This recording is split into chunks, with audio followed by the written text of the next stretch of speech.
আসসালামু আলাইকুম। আজকে ষষ্ঠ শ্রেণীর ইংরেজি বইয়ের চ্যাপ্টার 4 আস্ক অ্যান্ড অ্যান্সারের 4.2 এর যে কলামটি এখানে দিয়েছে সেই কলামটি নিয়ে আমরা আজকে আলোচনা করব।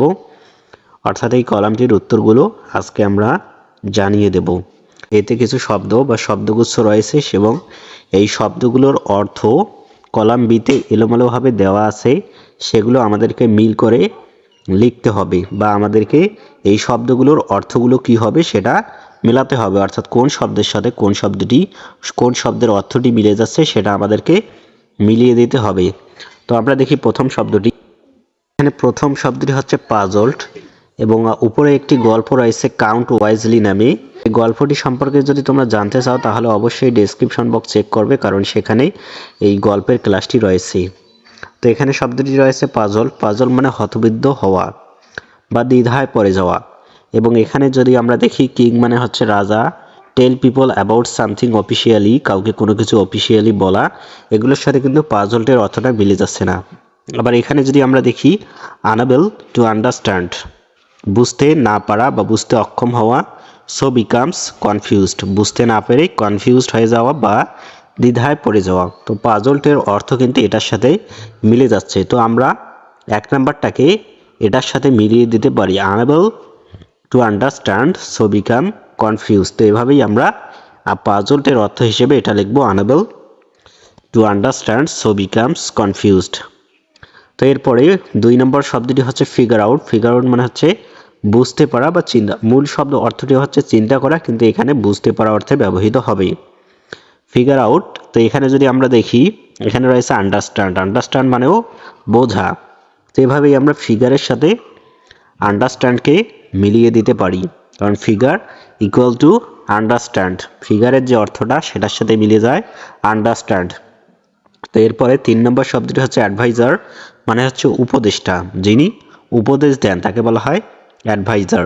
তো এখানে অ্যাডভাইজারের যে অর্থটি হবে সেটা হচ্ছে সবশেষের যে কলামে রয়েছে সেটা, a person who gives advice, একটা মানুষ যিনি উপদেশ দেন। তো এটা আমরা 3 নম্বর অ্যাডভাইজারকে আমরা শেষের যে শব্দগুচ্ছ রয়েছে বা সেন্টেন্সটি রয়েছে সেটার সাথে এভাবে মিলিয়ে দেব, কারণ অ্যাডভাইসার এর অর্থটা হচ্ছে a person who gives advice. Adviser মানে হচ্ছে উপদেষ্টা বা যিনি উপদেশ দেন, এবং এটার সাথে অর্থটা কিন্তু মিলে যাচ্ছে, যিনি উপদেশ দেন। এরপরে রয়েছে ইম্পেরর মানে সম্রাট বা রাজা। এখানে উপরে কিন্তু রয়েছে কিং, তো 4 নম্বরের সাথে আমরা কিংকে মিলিয়ে দেব, এম্পারার ইকুয়াল টু কিং বা সম্রাট। এরপর ইমিডিয়েটলি 5 নম্বরে রয়েছে ইমিডিয়েটলি, এর মানে হচ্ছে তৎক্ষণাৎ বা সাথে সাথে। ইমিডিয়েটলি মানে হচ্ছে তৎক্ষণাৎ বা সাথে সাথে। এখানে রয়েছে অ্যাট অনস, এটার মানে হচ্ছে তৎক্ষণাৎ। ইমিডিয়েটলি এবং অ্যাট অনস এই দুটোর অর্থ একই, যার কারণে আমরা 5 নম্বরে এটা এই ঘরের সাথে মিলিয়ে দেব, ইমিডিয়েটলি অ্যাট অনস। ইমিডিয়েটলির সাথে অ্যাট অনসকে মিলিয়ে দেব।